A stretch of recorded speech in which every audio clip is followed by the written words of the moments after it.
ನಮಸ್ಕಾರ. Banking book YouTube ಚಾನಲ್ಗೆ ನಿಮ್ಮೆಲ್ಲರಿಗೂ ಸ್ವಾಗತ. IBPS ಕ್ಲರ್ಕಿನ ರಿಸಲ್ಟ್ ಇವಾಗ ಜಸ್ಟ್ ಔಟ್ ಆಗಿದೆ.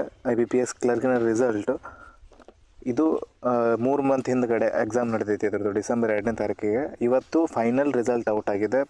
ಅಂದರೆ ಫೈನಲ್ ರಿಸಲ್ಟ್ ಅಂದರೆ ನಿಮ್ಮದು ಡೈರೆಕ್ಟ್ ಬ್ಯಾಂಕ್ ನೇಮ್ ಬಂದಿರುತ್ತೆ. ಇವಾಗ ಯಾವ ಬ್ಯಾಂಕಿಗೆ ನೀವು ಸೆಲೆಕ್ಟ್ ಆಗಿದ್ದೀರಾ ಅಂತೇಳಿ ಇಲ್ಲಿಂದ ಇದ್ರ ಮುಂದ್ಗಡೆ ನಿಮ್ಮದು ಬ್ಯಾಂಕ್ ಆ ವರ್ಕನ್ನು ಕಂಟಿನ್ಯೂ ಮಾಡುತ್ತೆ.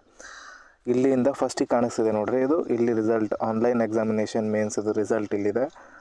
ವೆಬ್ಸೈಟ್ ಓಪನ್ ಮಾಡಿಕೊಂಡು ಇಲ್ಲಿ ನೀವು ನಿಮ್ಮದು ರಿಜಿಸ್ಟ್ರೇಷನ್ ನಂಬರ್ ಅಥವಾ ರೋಲ್ ನಂಬರ್, ಇಲ್ಲಿ ಫಸ್ಟ್ ಒಂದು ಲಿಂಕನ್ನು ಟ್ಯಾಪ್ ಮಾಡಿರಿ. ಅದರಲ್ಲಿ ಇಲ್ಲಿ ಫಸ್ಟ್ ಬಂದಾಗ ರೋಲ್ ನಂಬರ್ ಅಥವಾ ರಿಜಿಸ್ಟ್ರೇಷನ್ ನಂಬರ್ ಯಾವುದಾದ್ರೂ ಒಂದು ಇದರಲ್ಲಿ ತುಂಬಬೇಕು. ನೀವು ಎರಡರಲ್ಲಿ ಒಂದನ್ನು ಇಲ್ಲಿ ನಾವು ಫಿಲ್ ಮಾಡಬೇಕು, ರೋಲ್ ನಂಬರ್ ಅಥವಾ ರಿಜಿಸ್ಟ್ರೇಷನ್ ನಂಬರ್.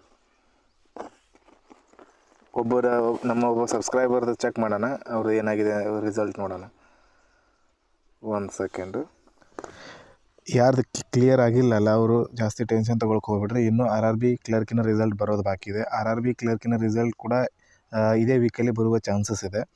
ಅಲ್ಲಿ ಕೂಡ ನಿಮ್ಮದು ರಿಸಲ್ಟ್ ಕ್ಲಿಯರ್ ಆಗೋ ಚಾನ್ಸಸ್ ಇರುತ್ತೆ. ಅದ್ರ ಜೊತೆಗೆ ಇನ್ನೂ ಈ ವರ್ಷದ ಎಕ್ಸಾಮ್ಸ್ಗಳು ಬಾಕಿ ಇದ್ದಾವೆ. ಈ ವರ್ಷ ಕೂಡ ಹಲವಾರು ವೇಕೆನ್ಸಿಗಳು ಬರೋದು ಬಾಕಿ ಇದೆ. ಆಗಸ್ಟಿಂದ ಎಕ್ಸಾಮ್ ಸ್ಟಾರ್ಟ್ ಆಗುತ್ತೆ. ಫೌಂಡೇಶನ್ ಬ್ಯಾಚ್ ಕೂಡ ನಾವು ಸ್ಟಾರ್ಟ್ ಮಾಡಿದ್ದೀವಿ. ಅಲ್ಲಿಂದ ನಿಮ್ಮ ಕಾನ್ಸೆಪ್ಟನ್ನು ಕ್ಲಿಯರ್ ಮಾಡಿಕೊಡ್ರಿ. ಈ 2 ದಿನ ರೆಸ್ಟ್ ತೊಗೊಳ್ರಿ. ರೆಸ್ಟ್ ತೊಗೊಂಡು ರೀಸ್ಟಾರ್ಟ್ ಮಾಡಿರಿ ನಿಮ್ಮದು ಪ್ರಾಕ್ಟೀಸ್.